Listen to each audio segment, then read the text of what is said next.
কলিজা তুমি কোথায় ছিলে? আমার রিংটা খুঁজে পাচ্ছি না। আরে খুঁজে পাচ্ছ না, খুঁজে দেখো। আমি আমার রুমে খুঁজছি, আমি ওয়াশরুমে খুঁজছি, আমাদের ক্লোজেটে খুঁজছি, আমি কোথাও না খুঁজে পাচ্ছি না। কোথায় রেখেছো? ভুলে গেছি। সেটা তো ভুলে যাবেই। রিংটা তো আর তোমার কষ্টের টাকা দিয়ে কিনা না। তোমার হাতে যে রিংটা ছিল এটার দাম 12 লক্ষ টাকা।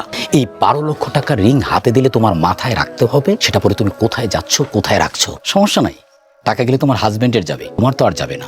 মারুফ, I am extremely sorry for this. কিন্তু রিংটা কিন্তু আমি আমার নিজের ইচ্ছায় হারাই না। হ্যাঁ, তুমি ইচ্ছায় হারাও নাই। মানুষ সহজে কিছু পেলে মূল্যায়ন করতে জানে না, এখন আবার ইমোশনাল হয়ে যাচ্ছে। আরে বাবা, তুমি একটা রিং হারিয়ে ফেলেছো যেটার দাম 12 লক্ষ টাকা। আমি তো একটু কথা বলতেই পারি, আমি তো একটু মাইন্ড করতেই পারি। তাই বলে তুমি আমাকে এতগুলা কথা শোনাতে পারো না একটা রিং এর জন্য?